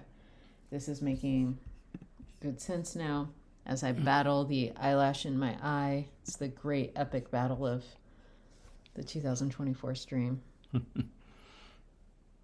And now the other eye is watering just because it's like, I'm sorry, other eye. Let me now like water on your behalf. You've saved up a little vacation time. I'll allow you to get up and go to the bathroom if you'd like. I may go get some eye drops. Yeah. You'll be okay if I go get eye drops. You won't like destroy the language while I'm gone. I will be fine, but I'm just letting you know that we have to round up. So if you're gone for 2 minutes, it still counts as the full day. So that counts as a vacation day. Yeah, I don't get paid for either. I'll be back with some eye drops in my eyes. So I will say that I am wondering now if there's even a poll here, because I know we've only got 19 minutes left. But I do wonder if there are actually two options here, or if this is actually just a system that we want to work out and be happy with. I'm not 100% sure. And I think actually these are where some variability could come in. So I'll stick with it. But given this sound change that we have, where the long vowels, the a, e, u, only those reduce outside of stressed syllables, this could be interesting. This could give us some very interesting variability. All right. I put the eye drops in. What did I miss? Change the language. It's not beavers anymore. We're doing foxes now. No, it's stick bug. Oh, well, that could be cute. But actually, no, what I mused as you were leaving was I was wondering if there was something for a poll here, or if we just wanted to streamline. This is it. Okay. But I was thinking that probably with these, where we have the 3 vowel sequences, there might be a couple of different ideas to have in there. Sorry, I got a little bit sidetracked. That Mateus has this happen because of long eyelashes, and that is not my problem. Yeah. That is so not my problem. My problem is just I have very sensitive eyes. One thing I'm known for is my very long and beautiful eyelashes and being able to bat them. That is true. Oh, goodness. But now the eye drops. Oh, my goodness. Go on. Go on. Go on without me. We've got 17 minutes, but you can do what you need to do. You can go over to the couch and just shout. It's like my eyes are like, oh, I'm reacting now. And so, fun fact, my eyes are also like, when anything gets in them, they're reminded of the fact that they are very allergy prone. But like it usually waits until I have something in them, like an eyelash, to remember that. And so then suddenly they overreact and then burn like crazy. Like I've just poured soap into my eyes. And oh, my eyes. They're very drama queen like. Karis is saying that they used to have like pet stick insects, like the stick bugs. Like that's. Wait, when you say stick bug, what do you mean? Yeah, the one that looks like a stick. Walking sticks? Yes. Because I say walking stick. I just thought you meant like a little bug that would be on a stick. I was not. And so now, Karis, are you talking about walking sticks? Or did you just mean literally any bug on a stick? Like a ladybug on a stick. It's a very. Is that not a stick insect? It's a very common expression. I don't understand. Okay, I'm gonna look up while David is figuring this out. While he's doing actual conlang work, I'm looking up stick insect. Yeah, I know. That's exactly how I'd say it too. Walking sticks, as if it didn't have some other much more common meaning. So that's a phasmid, is what we are talking about. Is this not called a walking stick? Okay. So walking stick is its own thing in the National Wildlife Federation. And this is what I'm thinking of. And they're called, look, they're walking sticks or stick insects. So my name is the more common one. Thank you. That's right. After all, walking stick doesn't have any other meaning. Stick insect could have any meaning. It's any insect on a stick. Wow. I will say, though, I have never seen one of the larger variety. I've only seen, I guess, babies of the smaller variety. They can be anywhere from 1 to 12 inches. That's insane. The ones I'm thinking of are normally more in the 6 to 8 inch range. I don't remember seeing ones larger than that. That's if something is 8 inches, I wouldn't characterize it as insane that it could be 12. That's a whole nother 4 inches. But anyway. Oh. See, Biblaridian says this, phasmatodes are very easy to look after, and that can be interpreted in one of two ways. Either he's offering this note about them being used as pets, or he's like, yeah, Karis, stick bug, that was your pet. That was easy mode. Not like me. He has mosquitoes as pets. Those are hard. Are you talking about Biblaridian's response that phasmatodes are very easy to look after? And now you're imagining what other insects Biblaridian could have been looking after that you're like, what's a difficult insect? Imagine him having like ticks as pets. Oh, that would be David's nightmare situation. David, who almost didn't want to visit me in Missouri because he was so terrified of ticks. But go on. We have lost David. We have lost him.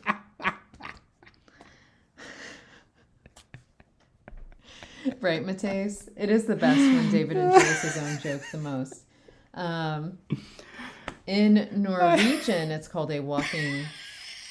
Wait, just a second. Dutch, it's a walking branch. In Norwegian, it's stick animal. Oh, and there we go. Thank you, Bipleridian. Madagascan hissing cockroaches are much harder to look at. There we go. Hey, fun fact, Miles. In Missouri, the ticks don't have Lyme disease as of yet. I won't say they'll never, because that is something that can I change. can dream. But right now, none of the Missouri ticks have been found to have any Lyme disease. And so we're safe there in Missouri. I'm imagining Bipleridian sitting there seeing Kara say, oh, I had stick bugs as pets, and him basically thinking that Karis had just said they had, like a pet rock as a pet. The one's like, wow, good for you. All right, David. Yeah. We're back on it. Yep. We're good. My eyes are coming back into good shape. These are the vowels that you foresee them potentially coming into. Yeah, so these are all vowels that we achieve with VV sequences. And I included two instances of A because one of them can be E, A, and the other one can be A, E. Mm-hmm. Both of them result in A. The other VV sequences, of course, result in long vowels. That wouldn't be any good for variability. No, Tethys, that was the thing. No, we don't know how three vowel sequences work. So that's why, that was what initially gave me the idea for a poll, because we don't know how they would work. And so there could be some fun there, especially since we don't have the palatal glide. Something's got to give at that point. So we just don't have palate at all. no. No just, yeah, nothing. It'll be a fun Fox language, though, let me tell you.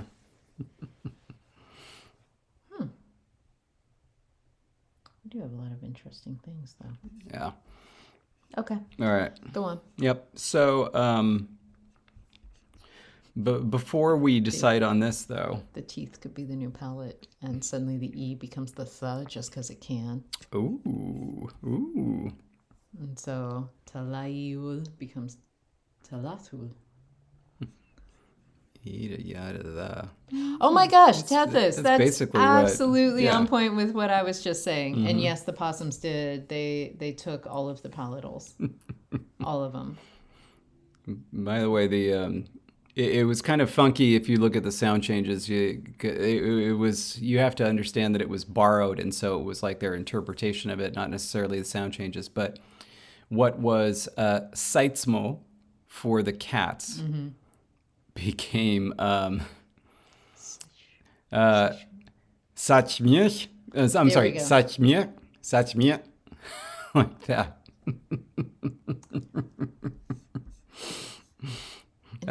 That opossum language. Really randomly, because Magpie was saying, my pet rocks are very high maintenance. I suddenly got a flashback to Fraggle Rock. And not that they were pet rocks at all, but it was Fraggle Rock. And not everyone has Fraggle Rock in their collective cultural memory. Yeah, it never became super famous. I'm guessing not, because otherwise everyone would know it. And then Mateus is asking, is that a thing to go from ya to the directly? I feel like anything could be a thing, but I could definitely look into pathways for it. But yeah, Tethys is saying it was more like it was this, then this, then this. I was thinking of Irish. Didn't ra surface as the, or was it the other way around? I'd have to look that one up. Yeah, I remember coming across it in undergrad and being very, very surprised by it. And the I had remarked, well, they're both weak fricatives. Everyone's saying it was the other way around. Ah, thank you. To ra. That makes a lot of sense. I feel like every time I really dig into a language's history, I'm surprised. Like, how did this make it to this? And it always makes me a little bit... I'm just going to go ahead and use the word cockier about my own proposed sound changes, because I'm like, man, this language did that. I can do this.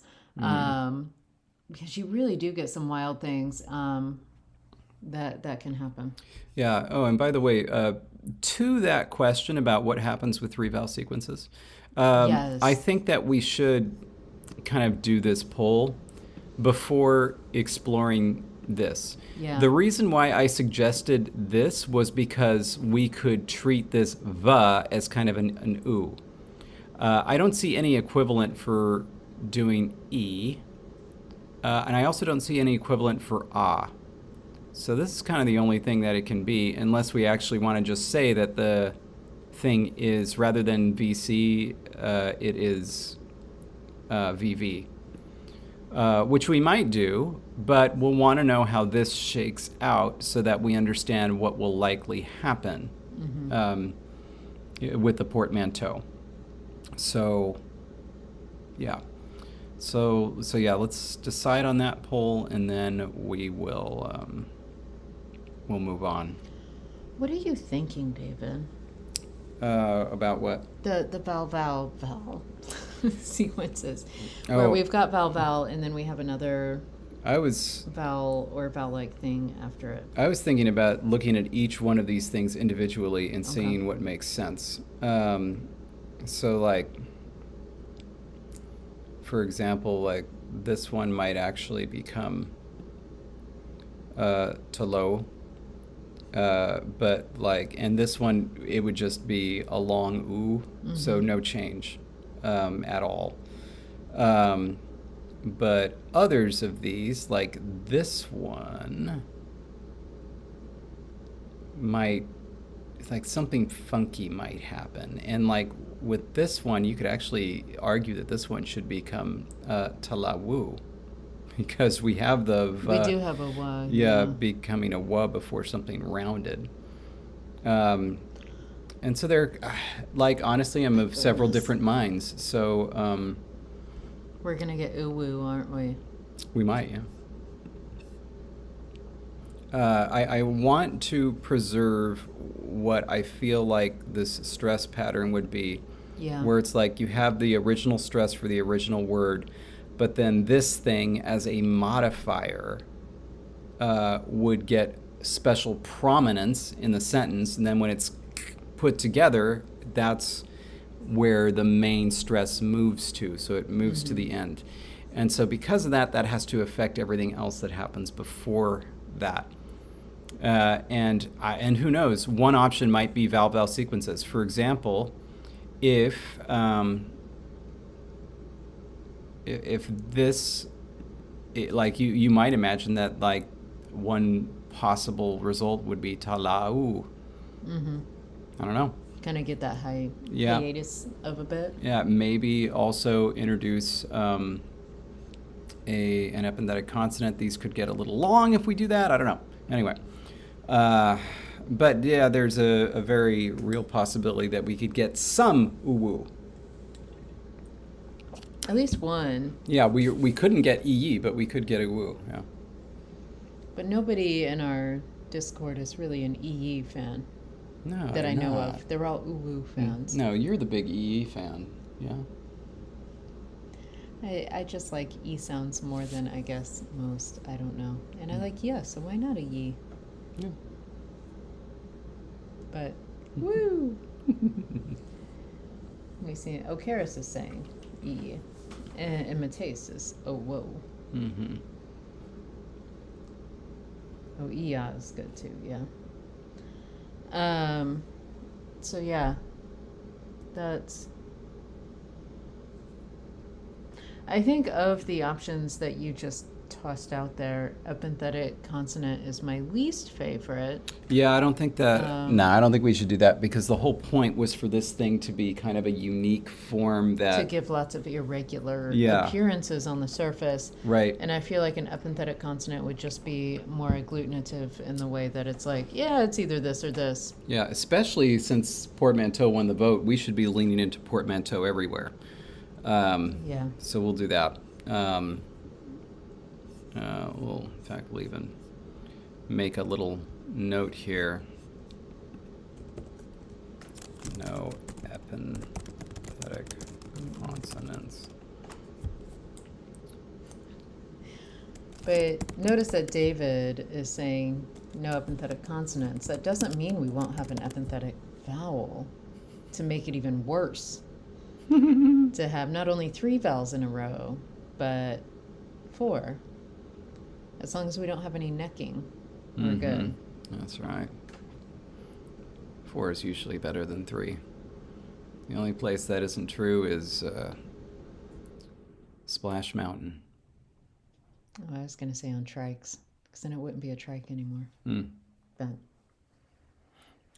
why aren't there 3 seats on a trike? You know, this is just about the wheels. Double sidecar. It's not about the sidecars. It's Yeah. just about the number of wheels. No, but why not have a double sidecar? Don't a lot of sidecars have their own wheels, therefore it's not even a trike? So, like, a motorcycle with a sidecar has 5 wheels? Doesn't it usually have its own wheels? All right, so then just an 8-wheeler with somebody on either side. I just don't see why you don't have that. It seems logical. You could take more people. Because usually as the driver, you're on the side closest to the line, and you don't want somebody else on the other side of you. Why not? Closer to the line. Just drive in the middle. Because that's not how driving usually works. At some point, you got to push your other person over so you can see over. Like when you're getting close to the lane so you can see around the car in front of you, you're either going this way or this way, depending on if you're a right side driver's seat or a left side driver's seat. But you're getting over, which means the person next to you is getting into the other lane as you're trying to see what's around the car in front of you. Like, it's very dangerous in terms of traffic patterns. Is that true? Wait, if Bibloradian says it's true, I'll believe it. Not that I've ever ridden on one of these things. Have you ever ridden in a sidecar? No. Yeah, neither have I. My first experience with even knowing what a sidecar was in 3 Men and a Little Lady. I had never seen one before, I don't think. Wow. And so there you go. But Logan is saying they only have Ouch. 1 wheel. Really? I thought sidecars only had 1 wheel. I don't understand how that would work, but They attach on the one side. I'm not looking. Look up. Many wheels to a sidecar. That's the worst syntax I've ever done. Is a one-wheeled device. Oh, how about that? Who knew? Well, obviously, you all knew. I did not. I always thought they had like a wheel on the outside and then a wheel up front. Like, I thought they had a wheel up front here. I feel like they should. That seems dangerous to not have its own little wheel. Oh my God, look at that. Bibloradian with an on-point comment. I haven't driven a car in almost a decade. Fair enough, but we're talking about motored cycles. Cycles with motors. It's a different thing. Okay, so it depends on the environment. And unless I think Patrick's pulling my leg there. In certain climates. No way has a sidecar had 15 wheels. Patrick, you're just... Like, I'm going to believe you, but like, what? I mean, sidecars should, if they're trying to be polite, have a little steering wheel in them that doesn't attach to anything, but so the person in the sidecar can go... Well, more recently, my knowledge of sidecars has come from Death in Paradise. Yeah. And so that is... But I always thought I never even looked. I thought there was a wheel under there up front, and I'm going to say no. That's very interesting. Now, this is a sidecar. They built out a whole little enclosed cabin for the sidecar. That's what I would require. But anyway. Okay, so... Never believe Patrick. Gotcha. I won't believe the 15. But that means that there's at least 14 wheels in certain climates, just not 15. By the way, can I see us? I feel like it's getting a little bit dark here, isn't it? I just want to take a look. We look great. Yeah, it's not too bad. It's very dark in the environment, but this lighting works. But like, it's making it hard for me to stare at screens right now, but that's good because the stream is over, really. And so you and I have some decisions to make about what we're going to have patrons vote on in terms of what's going to be possible in these vowel smash-ups.